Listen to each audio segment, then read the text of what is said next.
Hi ಸ್ನೇಹಿತರೆ, ನಮಸ್ಕಾರ ಎಲ್ಲರಿಗೂ. ಕಮಲಾ ಕ್ರಿಯೇಷನ್ ಯೂಟ್ಯೂಬ್ ಚಾನಲ್ಗೆ ಸ್ವಾಗತ. ಈಗ ನಾನೊಂದು ವಿಡಿಯೋನ ಜೊತೆಗೆ ಬಂದಿದ್ದೀನಿ. ಏನು ವಿಡಿಯೋ ಅಂದ್ಕೊಂಡ್ರೆ, ನಾನೀಗ ಮಾವಿನ ಹಣ್ಣು ಸಾಂಬಾರು ಜೊತೆ ಬಂದಿದ್ದೀನಿ. ಸಣ್ಣ ಮಾವಿನ ಹಣ್ಣು ಸಾಂಬಾರು ಇದ್ರ ಜೊತೆಗೆ ಬಂದಿದ್ದೀನಿ. ಈಗ ಮಾವಿನ ಹಣ್ಣಿನ ಸಾಂಬಾರು ಮಾಡೋಕ್ಕೆ ಏನೇನು ಸಾಮಾನು ಬೇಕು, ಮಾಡೋ ವಿಧಾನ ಹೆಂಗೆ ಅಂತ ನೋಡ್ಕೊಂಬರೋಣ ಬನ್ನಿ, ತೋರಿಸ್ಕೊಡ್ತೀನಿ. ನೋಡಿ ಸ್ನೇಹಿತರೆ, ಇವೇನು ಗೊತ್ತಾ, ಇವು ಮಾವಿನ ಹಣ್ಣು. ನೋಡಿದ್ದೀರಾ ಈ ಥರ ಮಾವಿನ ಹಣ್ಣು? ಇವು ಮಾವಿನ ಹಣ್ಣು ಅಂದರೆ ಸಣ್ಣ ಮಾವಿನ ಹಣ್ಣು ಅಂತ ಹೆಸರು. ಸಣ್ಣ ಹಣ್ಣು ಅಂತಲೇ ಇದಕ್ಕೆ ಹೆಸರು. ಚಿಕ್ಕದಾಗಿದೆಯಲ್ಲ, ಹಾಗಾಗಿ ನೋಡಿ, ದೊಡ್ಡದೊಂದೆರಡು ಇಟ್ಕೊಂಡಿದ್ದೀನಿ. ಸ್ವಲ್ಪ ದೊಡ್ಡದಿದೆ ಅಷ್ಟೇ, ಅಂತ ತುಂಬ ದೊಡ್ಡದಿಲ್ಲ, ಚಿಕ್ಕದಿದೆ. ಇದೊಂದೆರಡು ಸ್ವಲ್ಪ ಇದಕ್ಕಿನ್ನ ಸ್ವಲ್ಪ ದೊಡ್ಡದಾಗಿದೆ. ಇವು ಮಾವಿನ ಹಣ್ಣು. ಇದನ್ನು ಏನು ಮಾಡ್ಬೋದು ಅಂತಂದರೆ ಸಾಂಬಾರು ಮಾಡ್ಬೋದು. ಇದರಲ್ಲಿ ತುಂಬ ಚೆನ್ನಾಗಿರ್ತದೆ ಸಾಂಬಾರು. ಈಗ ಮಾವಿನ ಹಣ್ಣಿಂದು ಸಾಂಬಾರು ಜೊತೆಗೆ ಬಂದಿದ್ದೀನಿ ಸಾಂಬಾರು ಮಾಡೋಕ್ಕೆ. ಈಗ ಬನ್ನಿ ನೋಡೋಣ. ಸಿಪ್ಪೆ ಎಲ್ಲ ಬಿಡಿಸ್ಕೊಳ್ಳೋಣ.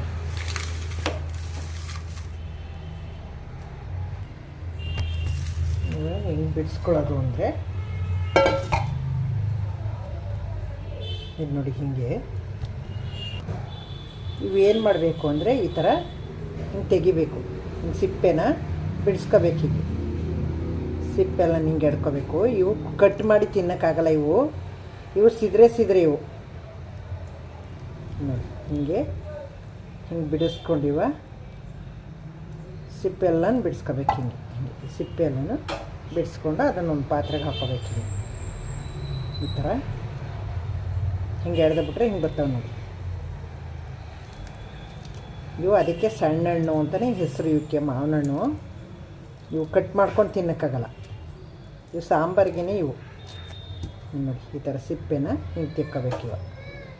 ಈ ಸಾರು ಮಾಡಬೇಕು ಅಂದರೆ ನಾವು ನೋಡಿ ಸ್ನೇಹಿತರೆ, ಎಲ್ಲ ಸಿಪ್ಪೆ ಬಿಡಿಸ್ಕೊಂಡಾಗಿದೆ. ಈಗ ಇವು ತೆಗೆದಿಟ್ಕೊಳ್ಳೋಣ. ಈಗ ಸಿಪ್ಪೆ ಇದೆ ನೋಡಿ, ಈ ಸಿಪ್ಪೆಗೆ ಸ್ವಲ್ಪ ನೀರು ಹಾಕ್ಕೊಂಡು ಚೆನ್ನಾಗಿ ಕಲಿಸ್ಕೋಬೇಕೀಗ. ಈ ಥರ ನೀರು ಹಾಕ್ಬಿಟ್ಟು ಸ್ವಲ್ಪ ಹೀಗೆಲ್ಲ ಇದು ಸಿಪ್ಪೆನ ಹಿಂಗೆ ಕಲಸಿ ತಗೊಂಡ್ರೆ ರಸ ಎಲ್ಲ ಬರುತ್ತೆ. ಇದು ಚೆನ್ನಾಗಿ ರಸ ಬಿಡುತ್ತೆ, ಕಟ್ಟು ಚೆನ್ನಾಗಿರ್ತದೆ. ನಾವು ಹುಣಸೆ ಹಣ್ಣು ಕಲಿಸ್ಕೊತೀವಲ್ಲ ನೋಡಿ, ಆ ಥರ ಕಲಿಸ್ಕೋಬೇಕು ಅಷ್ಟೇ. ಇನ್ನೇನಿಲ್ಲ, ಕಲಿಸ್ಕೊಂಡು ನೋಡಿ ಈ ಥರ ಕಟ್ಟಿ ಬಂತಲ್ವ, ಅದನ್ನು ಈ ಹಣ್ಣೊಳಗೆ ಹಾಕೋಬೇಕು. ಮತ್ತು ಇನ್ನೊಂದು ಸ್ವಲ್ಪ ನೀರು ಹಾಕ್ಕೊಂಡು ಮತ್ತೆ ಇದೇ ಥರ ಕಲಿಸ್ಕೋಬೇಕು. ನಮಗೆ ಎಷ್ಟು ಸಾಂಬಾರಿಗೆ ಬೇಕೋ ಅಷ್ಟನ್ನು ನಾವು ಹೆಚ್ಚಿಸ್ಕೊಂಡು ಮಾಡ್ಕೊಬೋದು. ಈ ಥರ ಕಲಿಸ್ಕೊಂಡು ನೋಡಿ, 3 ಸಲ ಕಲಿಸ್ಕೊಂಡಿದ್ದೀನಿ. ಇದು ಕಲಿಸ್ಕೊಂಡು ತೊಗೊಂಡ್ಮೇಲೆ ರಸನ ಇದು ಬಿಸಾಕೋದು ಅಷ್ಟೇ. ಈಗ ನೋಡಿ, ಈ ಹಣ್ಣು ಇದೆಯಲ್ಲ, ಈ ಹಣ್ಣನ್ನು ಏನು ಮಾಡಬೇಕು ಅಂದರೆ, ಇದನ್ನು ಈ ಥರ ಹಿಂಗೆ ಮಾಡ್ಕೋಬೇಕು. ಹಿಂಗೆ ಸ್ವಲ್ಪ ಹಿಂಗೆ ಕಟ್ಟಿ ಬಿಡೋಂಗೆ ಹಿಂಗೆ ಮಾಡ್ಕೋಬೇಕು. ಹಿಂಗೆ ಇದನ್ನ ಹುಣಸೆ ಹಣ್ಣು ಕಲಿಸ್ದಂಗೆ ಹಿಂಗೆ ಮಾಡಿದ್ರೆ ಒಳಗಡೆ ತಿರುಳೆಲ್ಲ ಬಿಟ್ಕೊಳುತ್ತಿದ್ದು ನೋಡಿ. ಈ ಥರ ತಿರುಳು ಬಿಟ್ಕೊಳಂಗೆ ಮಾಡಬೇಕು ನೋಡಿ ಸ್ನೇಹಿತರೆ. ಎಲ್ಲ ಕಲಿಸ್ಕೊಂಡಾಯ್ತು. ಈಗ ನೋಡಿ, ಇದು ಗಟ್ಟಿಗೆ ಬಂದಿದೆ. ಈಗ ಒಗ್ಗರಣೆ ಹಾಕ್ಕೊಂಬಿಡೋಣ ಇದಕ್ಕೆ. ನೋಡಿ ಸ್ನೇಹಿತರೆ, ಸ್ಟವ್ ಆನ್ ಮಾಡಿ ಪಾತ್ರೆ ಇಟ್ಟಿದ್ದೀನಿ. ಈಗ ಸ್ವಲ್ಪ ಹುರ್ಕೊಳ್ಳೋವೆ ನೋಡಿ. ಇದರಲ್ಲಿ 1 ಸ್ಪೂನು ಧನಿಯಾ ಹಾಕೋತಾಯಿದ್ವಿ. ಹುರ್ಕೊಂಬಿಡ ನೋಡಿ, ಇವು ಸ್ವಲ್ಪ ಆಗಿದ್ದಾವೆ. ಈಗ ಹುಚ್ಚೆಳ್ಳು ಹಾಕೋತೀನಿ ನೋಡಿ. 1 ಸ್ಪೂನು, 1.5 ಸ್ಪೂನು ಹುಚ್ಚೆಳ್ಳು ಹಾಕೋತಾಯಿದ್ವಿ. ಈಗ ಇವನು ಹುರ್ಕೊಳ್ಳೋಣ. ಸೀಸ್ಕೊಬಾರ್ದು, ಸಿಮ್ಮಲ್ಲೇ ಇಟ್ಕೊಂಡು ಹುರ್ಕೋಬೇಕು ನೋಡಿ ಸ್ನೇಹಿತರೆ. ಇವೆಲ್ಲ ಅಂತ ಸಿಗುತ್ತವೆ, ಸಿಮ್ಮಲ್ಲಿ ಇಟ್ಕೊಂಡು ಹುರ್ಕೊಳ್ತೀನಿ. ಈಗ ನೋಡಿ, ಇದು ಹುರ್ಗಡ್ಲೆ. ಈಗ ಇದರ 1.5 ಸ್ಪೂನು ಹುರ್ಗಡ್ಲೆ ಹಾಕೋದು. ಸಾರು ಗಟ್ಟಿ ಬರಬೇಕಲ್ಲ. ಹುರ್ಗಡ್ಲೆ ಹುರಿಯೋದೇನು ಬೇಡ, ಮಿಕ್ಸಿಗೆ ಹಾಕೋತೀನಲ್ಲ ಬೆಚ್ಚಗಾಗಲಿ ಅಂತ ಇದ್ರ ಜೊತೆಗೆ ಹಾಕಿದ್ದೀನಿ. ಈಗ ಆಗಿದೆ, ಒಂದು ಸುರ್ಕೊಂಬಿಡೋಣ ನೋಡಿ ಸ್ನೇಹಿತರೆ. ಹುರ್ಕೊಂಡಾಯಿತು. ಒಗ್ಗರಣೆ ಹಾಕ್ಕೊಂಬಿಡೋಣ. ಈಗ ಒಗ್ಗರಣೆಗೆ ಸ್ವಲ್ಪ ಎಣ್ಣೆ ಹಾಕ್ಕೋಬೇಕು. ಎಣ್ಣೆ ಹಾಕ್ಕೊಳ್ಳೋಣ. ಒಂದು 4 ಸ್ಪೂನ್ ಎಣ್ಣೆ ಹಾಕೋತೀನಿ. ಎಣ್ಣೆ ಬಿಸಿಯಾಗಿದೆ, ಸಾಸಿವೆ ಹಾಕೋಣ. ಸಾಸಿವೆ ಸಿಡಿತಾಯಿದೆ. ಈಗ ಜೀರಿಗೆ ಹಾಕೋಣ ಸ್ವಲ್ಪ. ಈಗ ಎಲ್ಲ ಸಿಡಿದಾಯಿತು. ಈರುಳ್ಳಿ ಹಾಕೋಣ.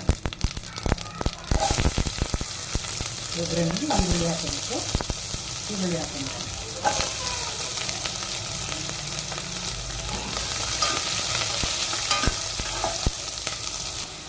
ಒಂದು ಒಣಮೆಣಸಿನ್ಕಾಯಿ ಹಾಕ್ಕೊಂಬೋಣ ಒಗ್ಗರಣೆಗೆ. ಈಗ ಕರಿಬೇವಿನ ಸೊಪ್ಪು ಹಾಕ್ತೀನಿ. ಅದ್ರ ಜೊತೆಗೆ ಕರಿಬೇವಿನ ಸೊಪ್ಪನ್ನ ಹಾಕಿಬಿಟ್ರೆ ಚೆನ್ನಾಗಿ ಒಗ್ಗರಣೆ ಬೇಯಿಕೊಡುತ್ತೆ. ನೋಡಿ ಸ್ನೇಹಿತರೆ, ಇವಾಗ ಒಗ್ಗರಣೆ ಬಿದ್ದಿದೆ. ಈಗ ಹಾಕೊಳ್ಳೋಣ ಇದನ್ನು. ರಸ ಕರಡಿ ಇದೆಲ್ಲ ಕುಡಿ ಈ ಥರ ಕುಡಿಬೇಕು.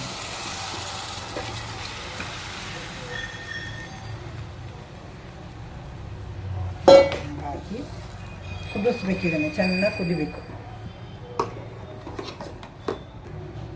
ಈಗ ಕುದಿಯೋ ಗಂಟ ಈಗ ಪೌಡ್ರ್ ಮಾಡ್ಕೊಂಬಿಡೋಣ. ಇವೆಲ್ಲನೇ ಕುದೀತಾ ಇರಲಿ. ಅದು ನೋಡಿ ಕುದೀತಾ ಇದೆ ಚೆನ್ನಾಗಿ. ಇದಕ್ಕೆ ಉಪ್ಪು ಖಾರ ಹುಳಿ ಹಾಕಬೇಕೀಗ. ಹಾಕೋಣ.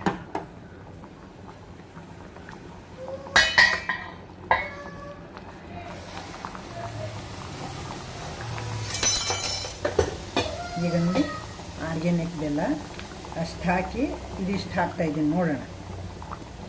ಅದು ಹುಳಿ ಜಾಸ್ತಿ ಇದ್ದರೆ ಬೆಲ್ಲ ಒಂಚೂರು ಜಾಸ್ತಿ ಹಾಕಬೇಕಾಯ್ತದೆ. ಹುಳಿ ಸ್ವಲ್ಪ ಕಡಿಮೆ ಇದ್ದರೆ ಬೆಲ್ಲ ಸಾಕು. 2 ಪೀಸ್ ಹಾಕಿದ್ದೀನಿ. ಈಗ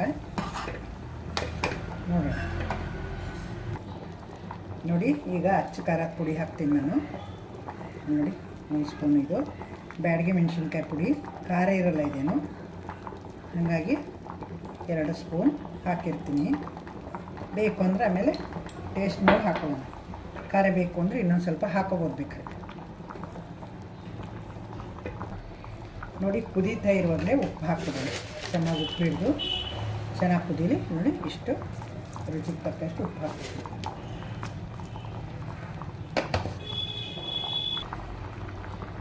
ಈಗ ನೋಡಿ ಟೇಸ್ಟ್ ನೋಡಿದೆ ನಾನು. ಇನ್ನೂ ಸ್ವಲ್ಪ ಹುಳಿ ಇದೆ, ಅದಕ್ಕೆ ಇದನ್ನು ಬೆಲ್ಲ ಹಾಕ್ಬಿಡ್ತೀನಿ. 1 ಹಚ್ಚು ಬೆಲ್ಲ ಹಾಕ್ದಂಗಾಯ್ತು. ಈಗ ಚಿಟ್ಟೆ ಹಚ್ಚು ಬರುತ್ತಲ್ಲ, ಅದೊಂದು ಹಚ್ಚು ಬೆಲ್ಲ ಹಾಕಿದ್ದೀನಿ. ಅದು ಸ್ವಲ್ಪ ಕಾಯಿನಾಗಿತ್ತು ಹಣ್ಣು, ಹಾಗಾಗಿ ಹುಳಿ ಫುಲ್ ಚೆನ್ನಾಗಿ ಹಣ್ಣು ಹಾಕಿದ್ರೆ ಅಷ್ಟು ಹುಳಿ ಬರಲ್ಲ. ನೋಡಿ ಸ್ನೇಹಿತರೆ, ಕುದೀತಾ ಇದೆ. ಇಲ್ಲಿ ನೋಡಿ ಹುಚ್ಚಳ್ಳು, ಹೊರಗಡ್ಲೆ, ಧನಿಯಾ ಎಲ್ಲನೇ ಪೌಡ್ರ್ ಮಾಡ್ಕೊಂಡ್ಮೇಲೆ ಅದನ್ನು ಹಾಗೆ ಹಾಕಿದ್ರೆ ಇಲ್ಲಿ ಗಂಟು ಕಟ್ಕೊಳ್ಳುತ್ತೆ. ಕುದೀತಾ ಇದೆಯಲ್ಲ, ಗಂಟು ಕಟ್ಕೊಳ್ಳುತ್ತೆ ಅಂದ್ಬಿಟ್ಟು ಇದನ್ನು ಕಲಿಸ್ಕೊಂಡು ಹಾಕ್ತಾಯಿದ್ದೀನಿ ನೀರಲ್ಲಿ. ನಾನು ನೀರಲ್ಲಿ ಕಲಿಸ್ಕೊಂಡ್ರೆ ಗಂಟು ಕಟ್ಕೊಳ್ಳೋದು. ಇದರ ಕುದಿಯೋದಲ್ವಾ, ಗಂಟು ಕಟ್ಕೊಂಡ್ಬಿಡ್ತದೆ. ಅದಕ್ಕೆ ನೀರಲ್ಲಿ ಕಲಿಸ್ಕೊಂಡು ಕುದಿಸ್ತಾ ಇದ್ದೀನಿ. ಈ ಥರ ಮಿಕ್ಸ್ ಮಾಡಿ ಕುದಿಸ್ಕೋಬೇಕೀಗ. ನೋಡಿ ಸ್ನೇಹಿತರೆ, ಸಾಂಬಾರು ರೆಡಿಯಾಗೋಯ್ತು. ಈಗ ಕೊತ್ತಂಬರಿ ಸೊಪ್ಪು ಹಾಕ್ಬಿಟ್ಟು ಸರ್ವ್ ಮಾಡೋಣ. ಈಗ ನೋಡಿ ಸಣ್ಣ ಮಾವಿನ ಹಣ್ಣಿನ ಸಾಂಬಾರು ರೆಡಿ. ಈಗ ಸರ್ವ್ ಮಾಡ್ತೀನಿ. ಅನ್ನ ಬಡಿಸ್ತೀನಿ. ಈಗ ಸಾರು ಬಡಿಸ್ತೀನಿ. ನೋಡಿ ಎಷ್ಟು ಚೆನ್ನಾಗಿದೆ ಸಾರು ಅಂತ. ಮಾವಿನ ಹಣ್ಣಿನ ಸಾರು ಈ ಥರ ಒಂದೊಂದು ಮಾವಿನ ಹಣ್ಣು ಹಾಕ್ಕೊಂಡು, ಒಂದೊಂದು 2 ನಮ್ಗೆ ಎಷ್ಟು ಬೇಕು ಅಷ್ಟು ಮಾವಿನ ಹಣ್ಣು ಹಾಕ್ಕೊಂಡು ಅದನ್ನು ಸೀಪ್ಕೊಂಡು ಅನ್ನ ಕಲಿಸ್ಕೊಂಡು ತಿನ್ನಬೇಕು. ಈ ಥರ ಆ ವಾಟೆ ಇರುತ್ತಲ್ಲ, ಅದನ್ನು ಸೀಪ್ಕೊಂಡು ಊಟ ಮಾಡೋದು. ಅದು ಒಳ್ಳೆ ಟೇಸ್ಟಾಗಿರ್ತದೆ. ಉಪ್ಪು ಖಾರ ಬೆಲ್ಲ ಎಲ್ಲ ಹಾಕಿರ್ತೀವಲ್ಲ, ಎಲ್ಲ ಚೆನ್ನಾಗಿ ಹಿಡ್ದಿರುತ್ತೆ. ಒಳ್ಳೆ ಟೇಸ್ಟಾಗಿರುತ್ತೆ. ನೋಡಿ ಉಪ್ಪಿನಕಾಯಿ, ಇದು ಅಂಟೆಕಾಯಿ ಉಪ್ಪಿನಕಾಯಿ ನಂಚ್ಕೊಳ್ಳೋಕ್ಕೆ ಬೇಕು ಅಂದರೆ ನೋಡಿ ಮಾವಿನ ಹಣ್ಣಿನ ಸೀಸನ್. ಈಗ ಮಾವಿನ ಹಣ್ಣು ನಂಚ್ಕೊಳ್ಳೋಕ್ಕೆ ಈಗ ನೋಡಿ ಸರ್ವ್ ಮಾಡಿದ್ದೀನಿ. ಊಟ ಬಡಿಸಿದ್ದೀನಿ. ತುಂಬ ಚೆನ್ನಾಗಿರುತ್ತೆ. ನನಗಂತೂ ಬಾಯಲ್ಲಿ ನೀರು ಬರ್ತಾಯಿರ್ತದೆ. ಊಟ ಮಾಡಬೇಕು ನಾನು. ನನಗೆ ಮಾತಾಡೋಕ್ಕೆ ನಾಲ್ಗೆ ಹೊಳ್ತಾ ಇಲ್ಲ, ಅಷ್ಟು ಬಾಯಿನಲ್ಲಿ ನೀರು ಬರ್ತಾಯಿದೆ.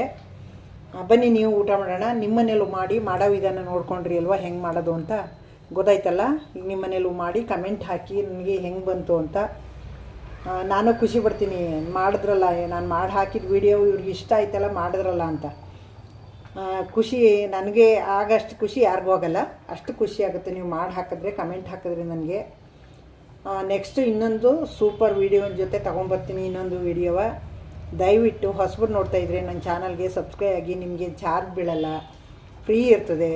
ಹಳಬರಿಗೆ ವಿಡಿಯೋ ಇಷ್ಟ ಆಗಿದ್ರೆ ಲೈಕ್ ಮಾಡಿ, ಶೇರ್ ಮಾಡಿ, ಕಮೆಂಟ್ ಮಾಡೋದ ಮರಿಬೇಡಿ. ಸಪೋರ್ಟ್ ಮಾಡ್ತಾಯಿರಿ, ಕಮೆಂಟ್ ಹಾಕ್ತಾಯಿರಿ, ಶೇರ್ ಮಾಡ್ತಾಯಿರಿ. ಎಲ್ಲರಿಗೂ ಶೇರ್ ಮಾಡಿದರೆ ಜಾಸ್ತಿ ಹೊರಗಡೆ ದೇಶಕ್ಕೆಲ್ಲ ಹೋದರೆ ಅವರು ನಮ್ಮ ಕರ್ನಾಟಕದ್ದು ಎಲ್ಲ ಅಡುಗೆಗಳು ಅವರು ಮಾಡ್ತಾರಲ್ವ. ನೋಡಿದ್ರೆ ನೀವೆಲ್ಲ ಶೇರ್ ಮಾಡೋದ್ರಲ್ಲಿ ಇರೋದು. ಎಲ್ಲರಿಗೂ ರೀಚ್ ಮಾಡಬೇಕಲ್ವ. ರೀಚ್ ಮಾಡಿ, ನಿಮ್ಮಂಗೆ ಅವ್ರಿಗೆ ನೋಡಲಿ. Thank you. ಇಷ್ಟೊತ್ತು ಗಂಟೆ ನನ್ನ ವಿಡಿಯೋ ನೋಡಿದ್ದಕ್ಕೆ. ಇನ್ನೊಂದು ಸೂಪರ್ ವಿಡಿಯೋ ಜೊತೆಗೆ ಬರ್ತೀನಿ. Thank you. ಇನ್ನೊಂದು ದೊಡ್ಡ ಮಾವಿನ ಹಣ್ಣಿನ ಜೊತೆಗೆ ಬರ್ತೀನಿ. ಇನ್ನೊಂದು ದೊಡ್ಡ ಮಾವಿನ ಹಣ್ಣಿಂದು ಸಾಂಬಾರು ಜೊತೆಗೆ ಬರ್ತೀನಿ. ಅಲ್ಲಿವರೆಗೆ ಮಾಡ್ತಾಯಿರಿ, ಟೇಸ್ಟ್ ನೋಡ್ತಾಯಿರಿ, ಖುಷಿ ಪಡ್ತಾಯಿರಿ, ತಿಂತಾಯಿರಿ.